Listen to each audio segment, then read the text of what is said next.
আসসালামু আলাইকুম ওয়া রাহমাতুল্লাহ। প্রিয় ভাই ও বোনেরা, কেমন আছেন? আশা করি আল্লাহর রহমতে ভালো আছেন। চলুন আজ আপনাদের দেখাই মাদ্রাসায় আমাদের একটা দিন কিভাবে শুরু হয় আর কিভাবে শেষ হয়। আকাশে চন্দ্র হাসে। সকালে ফজরের নামাজ দিয়ে শুরু হয় আলোকিত এই জীবন। তারপর কিছুক্ষণ কোরআন তেলাওয়াত, ইয়াসিন ওয়াল কুরআনিল তারপরে ক্লাস হাকীম। শুরু হয় কোরআনের তাফসীর দিয়ে। এরপর হাদিসের ক্লাস, তারপর হালকা নাস্তা, আর তারপরে আবার ক্লাস।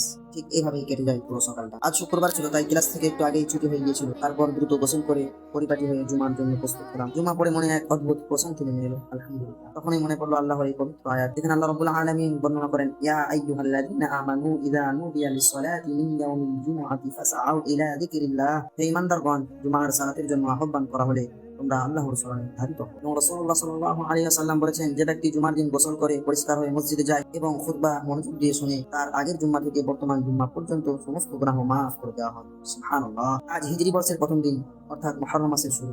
রাসূলুল্লাহ সাল্লাল্লাহু আলাইহি ওয়াসাল্লাম এই মাসকে বলেছেন শাহরুল্লাহ, অর্থাৎ আল্লাহর মাস। এই মাসে বেশি বেশি নফল রোজা, ইস্তেগফার আর ইবাদত করা উচিত। বিশেষ করে 10ই মুহররম আর হানাফি মতে এর আগে 9 অথবা 11 কোনো একদিন মিলিয়ে রোজা রাখা মুস্তাহাব। চলুন এবার আগের প্রশ্নের উত্তরটা দিয়ে দিই। আগের প্রশ্ন ছিল, কোরআনে কোন সূরায় সবচেয়ে বেশি নামাজের কথা এসেছে? উত্তর হলো সূরাতুল বাকারা। এই সূরায় বারবার সালাতের গুরুত্ব বর্ণনা করা হয়েছে। চলুন আজকের ব্লগটা একটি গুরুত্বপূর্ণ ইসলামিক প্রশ্ন দিয়ে এখানে শেষ করি। বলুন তো, মুহররম মাসকে রাসূলুল্লাহ সাল্লাল্লাহু আলাইহি ওয়াসাল্লাম কি নামে অভিহিত করেছেন? উত্তর জানলে অবশ্যই কমেন্টে জানাবেন, না জানলে আগামী ব্লগে তো অবশ্যই পেয়ে যাবেন ইনশাআল্লাহ। আপনি যদি ভিডিওটি এখন পর্যন্ত দেখে থাকেন, তাহলে দয়া করে শুধু দেখে চলে যাবেন না, লাইক দিন, ফলো করে পাশে থাকুন এবং শেয়ার করুন। হয়তো আপনার একটি শেয়ার ওই কারো হিদায়াতের দরজা খুলে দিতে পারে, আর সেই সওয়াব আপনি কবরে শুয়ে শুয়েও পেতে থাকবেন ইনশাআল্লাহ।